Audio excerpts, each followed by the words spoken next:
Demikianlah ceramah yang dibawakan oleh adik kita. Mudah-mudahan apa yang disampaikan bermanfaat. Selanjutnya marilah kita mendengarkan ceramah agama yang akan dibawakan oleh ustaz kita, yaitu Bapak Dr. Haji Nikman Sama LCMA. Kepadanya kami persilakan dan kami akhiri. Wallahu musta'an wal itiklan. Wassalamualaikum warahmatullahi wabarakatuh.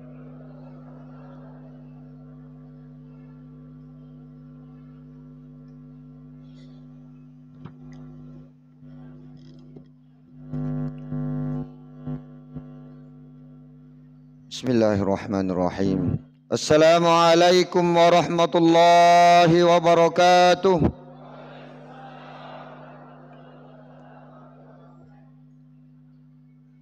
Alhamdulillahi rabbil alamin. Wassalatu wassalamu ala rasulillahi wa ala alihi wa ashabihi ajma'in at-tahirin, amma ba'd. Ungkapan kesyukuran kita kepada Allah Subhanahu wa ta'ala atas limpahan nikmatnya, rahmahnya, terutama petunjuknya dengan mengucapkan alhamdulillahi rabbil alamin. Salawat dan salam kepada junjungan Nabi kita Muhammad sallallahu alaihi wasallam, Nabi yang diutus oleh Allah sebagai rahmatan lil alamin. Bapak Ibu hadirin hadirah yang insyaallah dirahmati Allah Subhanahu wa taala. Sudah lobet-lobet saya lihat. Baterai tinggal 2. Perlu cas ulang ini. Insyaallah malam ini ada beberapa yang ingin saya sampaikan. Yang pertama, apakah Idul Fitri itu hari Jumat ataupun hari Sabtu? Jangan sampai mengurangi kekhidmatan ketika kita merayakan Idul Fitri. Apakah di tanggal 21 atau di tanggal 22? Jangan sampai mengurangi kekhidmatan kita untuk melaksanakan sholat Idul Fitri. Yang intinya saling menghormati dan menghargai, itulah yang terbaik. Kalau ada yang sholat di hari Jumat, mereka berdasarkan dengan dalil.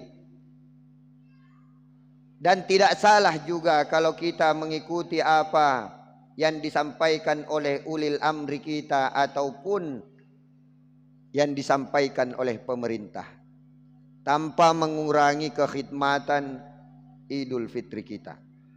Jadi insyaallah besok malam seperti yang disampaikan tadi Pak Ustadz, tetap kita menunggu pengumuman apakah sudah masuk satu Syawal di hari Jumat atau kita melanjutkan tarawih. Jadi setelah sholat Isya bisa kita isi dengan misalnya membaca surah Al-Kahfi atau membaca surah Yasin sambil menunggu kepastian pengumuman dari pemerintah. Tetapi jika ada dari saudara-saudara kita yang sudah berhari raya di hari Jumat, maka silahkan, karena itu sesuai dengan dalil dan sesuai dengan apa yang disampaikan oleh salah satu organisasi keagamaan yang juga terbesar di negara kita ini. Intinya saling menghargai, saling menghormati. Biasanya orang itu Pak marah-marah kalau puasa. Oh, kenapa ada 29, kenapa ada 30? Giliran sudah buka puasa, kenyang, langsung dia bilang terserah saja, mau 29 mau 30. Karena lapar, panas. Sementara puasa ada yang bilang, kau masih puasa, kita sudah Idul Fitri. Jangan bikin ini marah-marah. Sekali buka puasa, alhamdulillah. Selesai buka puasa kenyang, tidak bisa angkat badan, dia bilang terserah saja. Mau sholat Idul Fitri hari Jumat ke hari Sabtu. Bapak Ibu yang hadirin hadirah yang insyaallah dirahmati Allah Subhanahu wa taala. Untuk menyikapi itu yang kedua yang ingin saya sampaikan. Apakah di hari Jumat atau di hari Sabtu ada beberapa anjuran di dalam agama kita ketika kita melaksanakan hari raya Idul Fitri? dicatat baik-baik dan diamalkan. Yang paling pertama, kita dianjurkan untuk mandi sunnah sebelum berangkat ke masjid. Namanya mandi Idul Fitri. Niatnya nawaitul ghusla li yaumi Idil Fit sunnatan lillahi ta'ala. Dalam bahasa Indonesia, dalam hati kita mengucapkan, saya berniat mandi Idul Fitri sunnah karena Allah. Saya berniat mandi Idul Fitri sunnah karena Allah. Dari mana dalilnya? Ibnu Umar radhiyallahu anhu kana yaqtasil. Abdullah bin Umar atau Ibnu Umar, beliau sebelum keluar ke masjid, ke musalla ataupun ke tanah lapang, beliau mandi sebelum keluar untuk salat Idul Fitri. Yang kedua, dianjurkan kita untuk memakai pakaian yang terbaik. Terbaik bukan mesti yang terbaru. Dianjurkan kita memakai pakaian yang terbaik, memakai pakaian yang terbersih. Walaupun tidak baru, tidak mesti baru. Bahkan Rasulullah sallallahu alaihi wasallam dalam beberapa riwayat disampaikan, beliau punya jubbah, baju khusus yang dipakai di hari Jumat dan dipakai di dua hari raya. Hari raya Idul Fitri dan hari raya Idul Adha. Jadi beliau memang ada kesiapan. Ada jubah yang beliau siapkan. Jubah itu hanya dipakai di hari Jumat dan juga beliau pakai di dua hari raya. Hari raya Idul Fitri, hari raya Idul Adha. Jadi yang pertama mandi, setelah mandi kita pakai pakaian yang terbaik, yang terbersih. Kemudian yang ketiga, kita dianjurkan makan sebelum pergi sholat Idul Fitri. Kita dianjurkan mencicipi makanan sebagai pertanda bahwa hari ini sudah haram hukumnya untuk berpuasa. Nabi lebih memilih di hari riwayat yang lain, beliau makan sebelum pergi sholat Idul Fitri, memakan kurma. Yakuluhunna witrun. Nabi makan kurma, di samping beliau makan kurma itu witir. Artinya ganjil. 3, 1, 3, 5.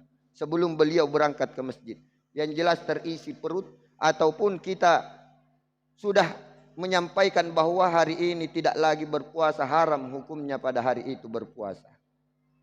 Beliau memilih memakan kurma, memakannya dengan witir atau ganjil. Alhamdulillah Ustaz, sebelum saya pergi sholat Idul Fitri saya sudah makan ganjil 101 kurma. Subhanallah. Sebisa tidak bisa sholat itu 101. Dianjurkan untuk makan. Yang membedakan dengan Idul Adha adalah ketika kita sebelum pergi sholat Idul Adha dianjurkan untuk menahan. Nanti selesai sholat Idul Adha baru kita makan. Cuma itu perbedaan antara sholat Idul Fitri dengan sholat Idul Adha. Kemudian berikutnya yang dianjurkan oleh Rasulullah, mulai dari tempat kita, mulai dari rumah kita, kita bertakbir sebagaimana firman Allah, walitukmilul iddah walitukabbirullaha ala ma hadakum wa la'allakum tashkurun. Hendaklah kalian menyempurnakan bilangan itu, walitukabbirullah, dan bertakbirlah kepada Allah. Rasulullah dalam riwayat dikatakan dari rumah beliau sampai ke tempat salat Idul Fitri beliau bertakbir, Allahu Akbar, Allahu Akbar. Jadi dari rumah kita sampai ke tempat salat terus bertakbir. Bukan yang diurus pakaian. Kemarin beli di mana itu pakaian? Cantik-cantik. Lupa takbirnya.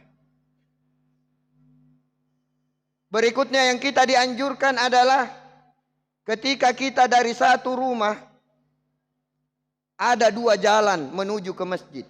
Maka Rasulullah memilih jalan yang berbeda ketika pergi ke masjid dan ketika beliau kembali dari salat Idul Fitri. Ustadz, dari rumah saya ke tempat salat Idul Fitri cuma ada 1 jalan. Ulama yang lain mengatakan ketika pergi untuk salat Idul Fitri ambil sisi kanannya, ketika kembali maka ambil sisi kiri daripada jalan itu. Ada 2 yang dimaksud. Yauma idzin tuhaddisu akhbaraha, agar supaya yang menjadi saksi di hadapan Allah banyak nanti. Apa semua yang kita lewati, jalan yang kita lewati, tumbuhan yang kita lewati, bebatuan yang kita lewati akan bersaksi di hadapan Allah. Yauma idzin tuhaddisu akhbaraha. Pada waktu itu berbicara semua yang menjadi saksi. Saya menyaksikan dia. Batu berbicara, jalan akan berbicara, tumbuhan akan berbicara. Saya menyaksikannya di hari ini tanggal sekian. Dia berjalan menuju ke lapangan, menuju ke masjid untuk menunaikan salat sunnah Idul Fitri. Begitu pula ketika kembali. Yang kedua tujuannya silaturahim. Kita berjalan sambil takbir Allahu Akbar, Allahu Akbar. Berjalan dari rumah. Misalnya ada 2 jalan yang kita lewati, yang bisa dilalui melalui rumah. Setiap kita bertemu orang lain, maka kita mengucapkan Assalamualaikum warahmatullah, atau mengucapkan Taqabbalallahu minna wa minka.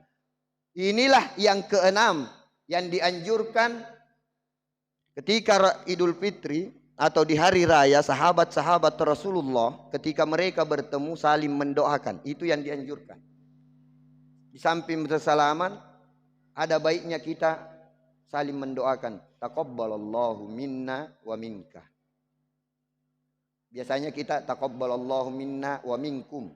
Tidak apa-apa. Taqabbalallahu minna wa minka. Semoga Allah terima semua amal ibadahmu dari kita semua, dan kamu juga diterima. Jadi kita salaman. Misalnya Allahumma sholli ala Muhammad, dimulai, kemudian taqabbalallahu minna wa minka. Ustaz, bisa tidak menambahkan minal aidin wal faizin? Silahkan. Taqabbalallahu minna wa minal aidin wal faizin. Mohon maaf lahir dan batin. Jadi 6 yang dianjurkan yang sesuai dengan hadis-hadis sahih. Dan yang lainnya ada yang menambahkan bahwa dianjurkan setelah memakai pakaian, memakai wangi-wangian. Ya bani Adam, khudzu zinatakum inda kulli masjidin. Wahai anak cucu Adam, pakailah pakaianmu, perhiasanmu ketika engkau akan berangkat ke masjid atau ingin ke masjid. Di antaranya adalah memakai parfum yang kira-kira ketika kita sholat berdampingan dengan orang lain tidak terlalu menyengat kepada orang lain. Jadi yang pertama, kita sholat, kita mandi sunnah. Niatnya saya berniat mandi hari raya Idul Fitri sunnah karena Allah. Yang kedua, pakai pakaian yang terbaik, yang terbersih. Yang ketiga, makan sebelum atau mencicipi sesuatu sebelum kita berangkat untuk sholat. Yang keempat, dari rumah kita sampai ke tempat kita sholat bertakbir. Yang kelima, jika kita mempunyai 2 jalur untuk pergi ke tempat sholat, maka Rasulullah lebih cenderung memilih jalur yang pertama pergi ke sholat dan kembali dengan jalur yang berbeda. Kecuali kita hanya punya 1 jalur, maka cukup di sisi kanan ketika kita berangkat dan kita kembali dengan memakai sisi kiri. Yang keenam, saling mendoakan ketika bersalaman. Taqabbalallahu minna wa minka. Bapak Ibu hadirin hadirah yang insyaallah dirahmati Allah Subhanahu wa taala. Berikutnya yang saya sampaikan adalah terima kasih banyak kepada, karena siapa tahu besok sudah tidak ada,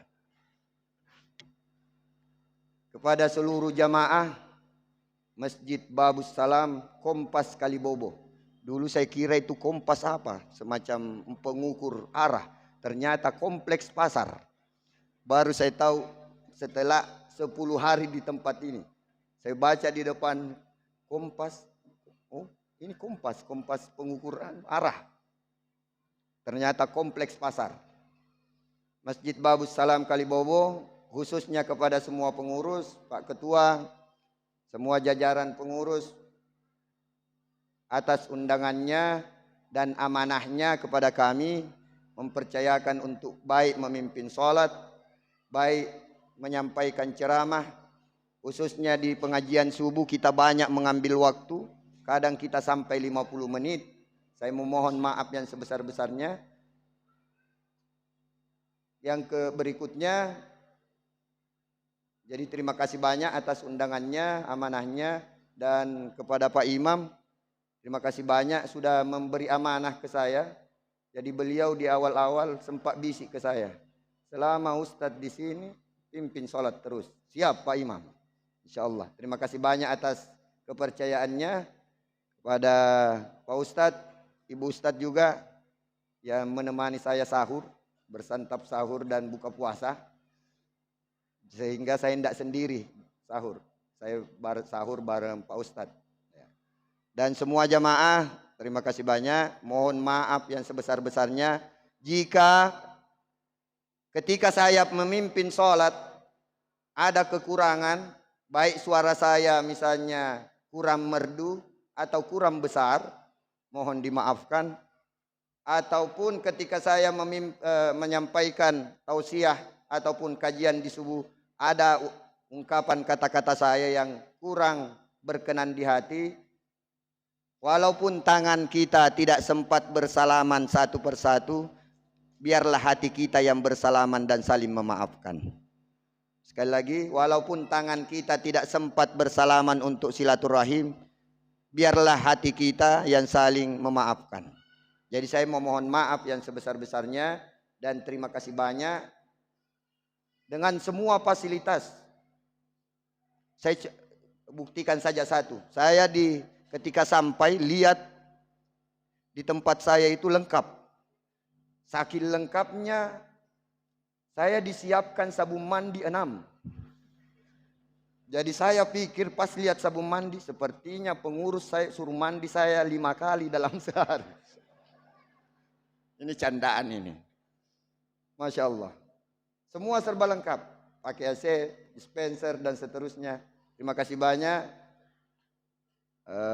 Ada beberapa orang dari pengurus-pengurus dan termasuk diantaranya Yayasan Iqra, dan sudah banyak juga membantu mulai dari ketua dan jajarannya. Ibu-ibu, saya mohon maaf yang sebesar-besarnya jika mungkin tangan kita tidak bisa bersalaman. Saya memohon maaf. Biarlah hati yang bersalaman. Dari hati yang paling dalam saya mengucapkan permohonan maaf yang sebesar-besarnya. Dan kebetulan malam ini adalah malam ke-29 ataupun malam ganjil, yang sebagaimana disampaikan Rasulullah tidak menutup kemungkinan juga bahwa Lailatul Qadar ada di malam ke-21, 23 dan seterusnya, atau bisa saja di malam pertama, malam kedua.